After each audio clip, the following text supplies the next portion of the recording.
Palestinian. I'm British, Polish. Thanks for inviting me to speak at this event. I am not an expert on Syria. I've been to Syria twice. In 2005 to Yarmouk refugee camp, and just recently in May to Marad al-Numan in Idlib province. And I just want to kind of give a bit of background to where I'm coming from as an activist. I speak Arabic. I spent about a year over the past 10 years in Palestine, in Gaza, working with the International Solidarity Movement, with the Free Gaza Movement, and also 9 months in Iraq in 2003, 2004. And so my purpose for going to Syria was very much coming from a solidarity with grassroots resistance movements, with intifadas against oppressive regimes, against imperialism. So I went to Mara in southern Idlib in May with a friend of mine who'd already been in January of 2013, and she's a German activist. We actually met in Jenin in 2002, and we felt, I mean, she really kind of drove it, but we were both really conscious of just how little grassroots on the ground solidarity was coming from Europe and Western activists with the Syrian revolution, that the whole narrative of it being a revolution was suppressed, was rejected in favor of these kind of, as we've heard already from Joseph, that that it's that kind of Bashar al-Assad is kind of our man, a bit in a similar way that people treated the Saddam Hussein regime, that so many people defended the regime there in 2003 when the country was invaded. And we felt this was a very dangerous narrative for any liberation movement, and for us too, as activists, as solidarity activists that do stand in solidarity with uprisings. And we felt also that there was a real lack of information coming out. Obviously, a lot of information was coming out, but most of it was in Arabic. Even if you look on YouTube, if you're not an Arabic speaker, and I can speak it but I can't read or write it, you can't really find very much info. So we felt like the primary purpose for us to go out to Mara, and it was Mara because Julia met activists from an organisation called Basmat Amal in Al-Atme refugee camp on the Turkish border. And they actually made the connection with Julia, and they said, come. They invited her and her partner to go in. So, but we felt, that we had to go in and try and make these connections and try and do what we could to change the narrative back here. Our capabilities, our capacity as activists is very small when it comes to humanitarian relief, even though as activists we've never really prioritised that. We've always talked about solidarity, not charity. But in the case of Syria, the situation is so desperate that we also started to engage with fundraising and raising money for Basmat Amal in Marad al-Numan. Basmat Amal is a grassroots social development and relief organisation that was set up in 2011. It was the brainchild of a young woman, Musna al-Jundi, from the Jundi family in the city, and the Jundi family, as well as a small number of others, stayed on in the city when the regime unleashed total violence, destruction of infrastructure, massacres in the town square, in the streets, and reduced by the fact of people fleeing Marad al-Numan. The regime reduced the population of that town from 125,000 people to around 3,000 people in January 2013. When we were there in May, the population was about 10,000 people, and Basmat Amal, which means Smile of Hope, and 3 other relief organisations, homegrown Syrian relief organisations, were busy coordinating plastic sheets for refugees to sleep on and under. People had moved into caves.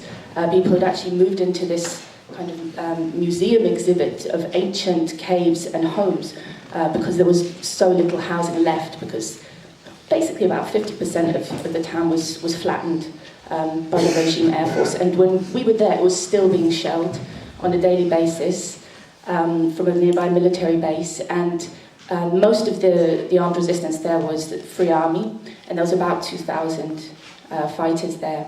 And a sort of smattering of people who couldn't afford to leave, or didn't want to leave and wanted to rebuild the infrastructure. And that's what Basmat Amal and the other organisations were doing. They were running a hospital, a kind of hospital in hiding in the basement of a building, and using just whatever they could. I mean, they had a satellite dish fitted with light bulbs as a kind of operating light in the hospital. It was very, very makeshift. It was all very haphazard, but people were doing, a fantastic job in patching up fighters and civilians who were getting shelled by the regime. There was no ambulance service. As we know, the regime targets ambulances. And the Free Army were kind of doubling up as paramedics and using whatever vehicles they could find to ferry people around. Likewise with the fire service.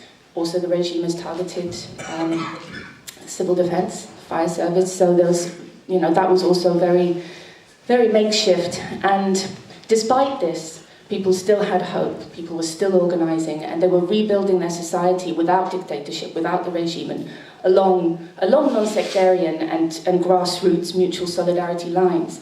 So the first schools began to open up in 2012 by Basmat Amal and other organisations, because there were children who didn't know how to read or write and hadn't had any lessons for 2 years. So this was a really important development. As well as they have now new projects of a bakery, a community bakery, also a kind of soap products factory that they're working on, and also a hospital, a proper hospital, a Salam hospital, with a gynecological unit and free healthcare.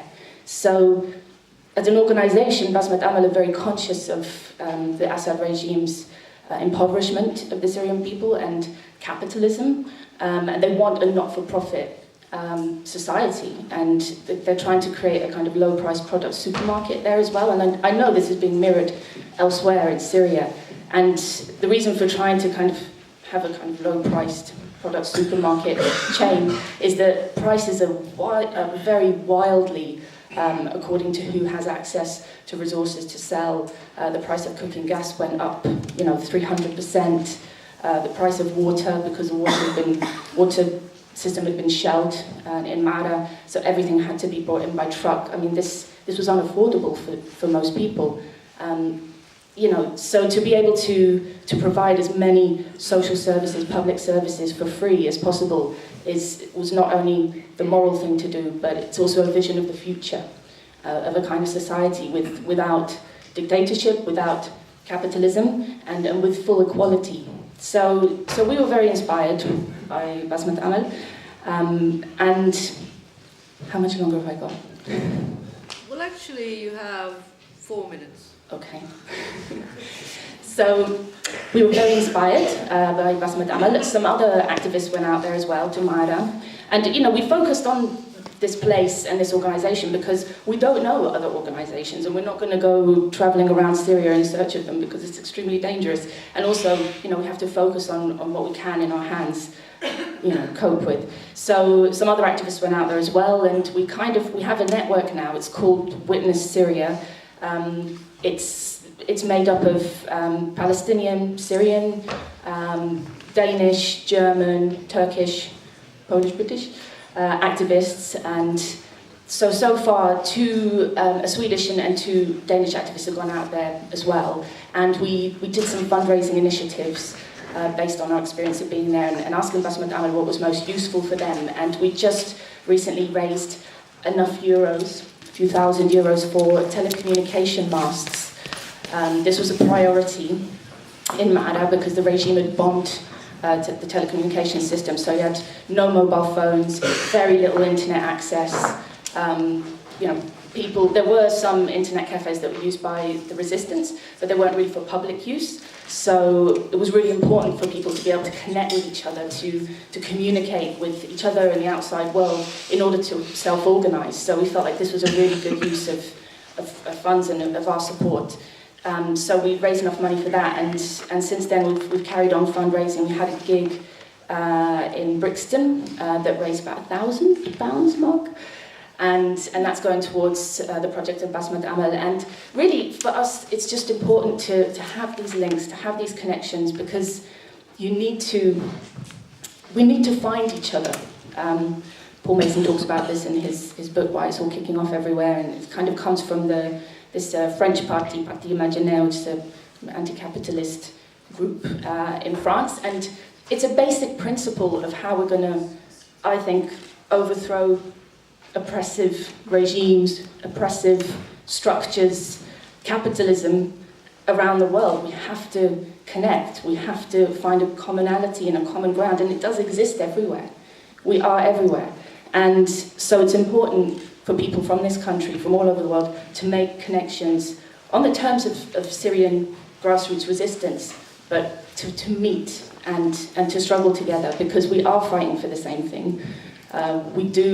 We agree, democracy, social justice, and a rejection of sectarianism.